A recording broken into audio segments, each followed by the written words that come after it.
Bien, hola a todos. Vamos con la actividad propuesta en este diálogo. La actividad proponía hacer un esquema sobre las TIC, o mejor dicho, sobre todo lo que es la informática y el avance que ha tenido, que ha llegado a un punto tal donde se ha instalado ya como un derecho humano. O sea, estamos ante la emergencia de un derecho humano procedente del entorno tecnológico. Para explicar dónde se ubicaría este nuevo derecho, tendríamos que ver primero cuáles son los derechos con los que ya contamos, ¿sí?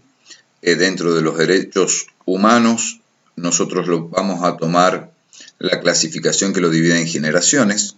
Tenemos la primera generación de derechos humanos que nos habla de los derechos civiles y políticos.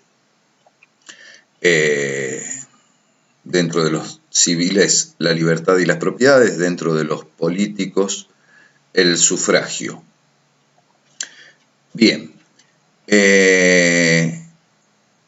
la conciencia de los derechos de libertad o derechos civiles se fragúa en Inglaterra desde entre los siglos XV y XVI y se refiere más a la libertad de la persona, a la libertad de expresión, de pensamiento, de religión, el derecho a la propiedad y establecer contratos válidos, el derecho a la justicia, etc.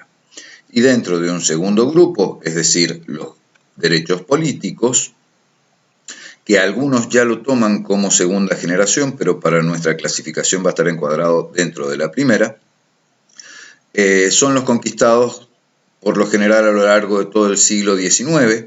Sí, el derecho a voto, primero solo tenían derecho a voto o a sufragar aquellos que pagaban impuestos, posteriormente se extendió a todos los hombres, posteriormente a hombres y mujeres.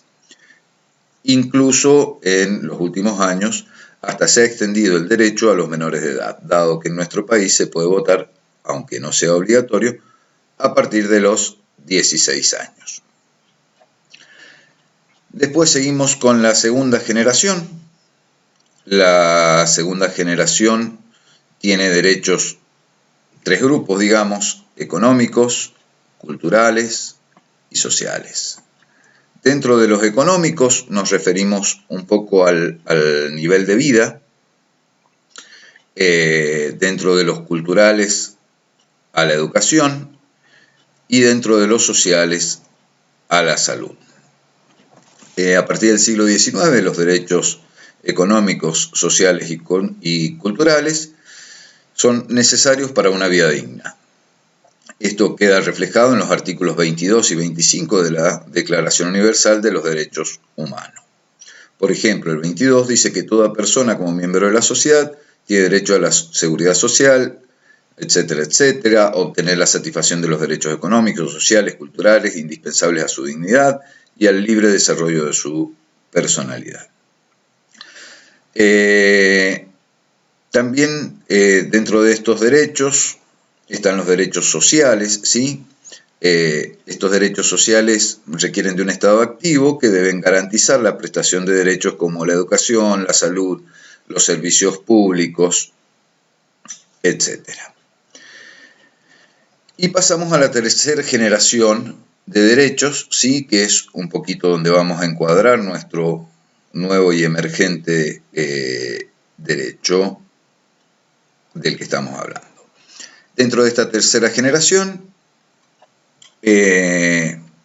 son nuevos derechos que se plantean, como el derecho al ecosistema y patrimonio de la humanidad, ¿sí? Podemos considerar en estos los derechos al mantenimiento y al desarrollo equilibrado del hábitat, a la obtención de alimentos que no alteren ni pongan en peligro la identidad genética ni la salud humana, el derecho de acceso a los entornos naturales, etcétera, etcétera, etcétera. En el segundo grupo tenemos los derechos relativos al nuevo estatuto jurídico sobre la vida humana.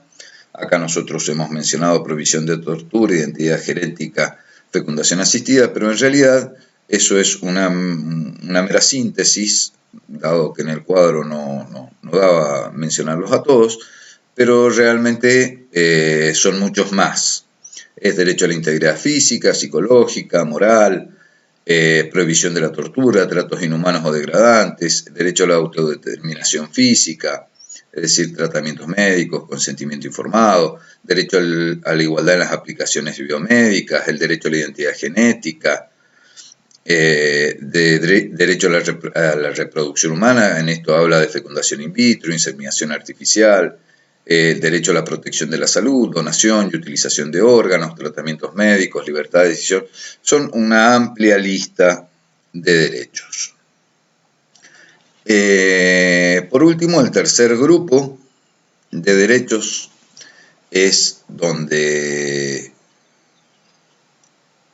nos vamos a ubicar nosotros, que vendría siendo tercera generación. Hablamos de ecosistema, hablamos de vida humana y ahora hablamos de las nuevas tecnologías de la comunicación y de la información.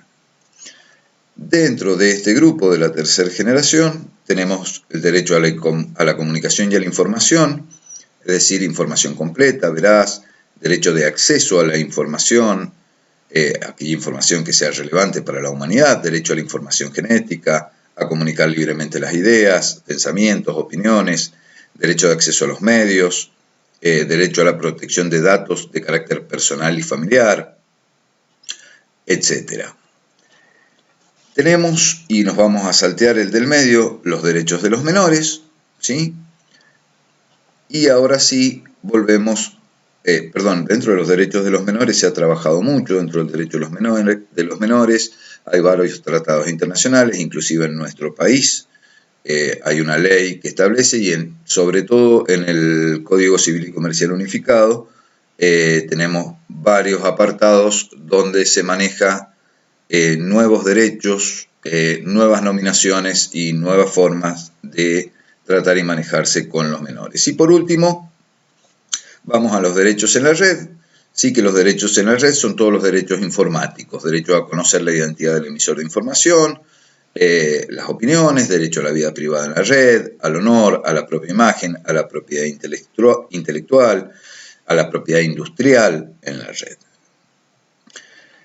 Bien, dentro de esto, sí, una vez que llegamos a estos derechos, el planteo era sí, inclusión digital, inclusión social, inclusión educativa.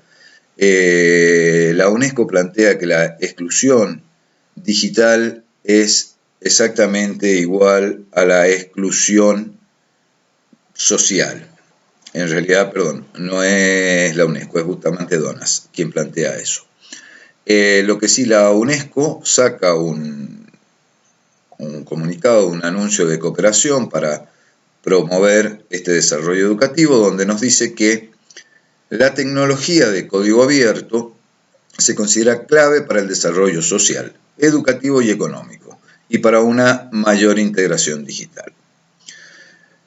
Dice, el acuerdo considera la tecnología de código abierto como la clave para incrementar el acceso a la información, a las tecnologías de la comunicación y a la información en TICs, al servicio de todas las comunidades del mundo. Bien, ¿qué es lo que es el código abierto? El código abierto es todo aquello que no tiene propiedad, o sea, es código que se sube a la red y se comparte, o nosotros podríamos llegar a llamarlo al código abierto la red 3.0. ¿Sí? Donde uno vuelca conocimientos y los deja libres para que cualquiera pueda mirarlos, utilizarlos, reformularlos o mejorarlos.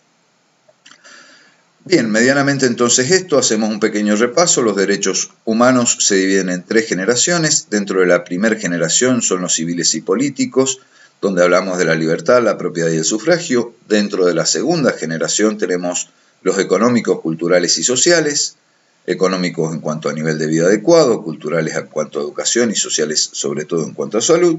Y dentro de la tercera generación tenemos los derechos de ecosistema y patrimonio de la humanidad, donde fundamentalmente habla del hábitat y del patrimonio cultural. Derechos a la vida, nuevos derechos a la vida humana, como prohibición de torturas, identidad genética, fecundación asistida. Y por último, en la tercera generación tenemos los derechos hacia las nuevas tecnologías de la comunicación y la información. Dentro de ellos tenemos el derecho a la comunicación y la información. Específicamente tenemos derechos de menores, donde todo eso ha crecido fundamentalmente en las últimas 3 o 4 décadas. Concretamente en nuestro país, como ya dijimos, hubieron muchos agregados sobre derechos de menores al Código Civil y Comercial Unificado que se aprobó hace 2 años atrás.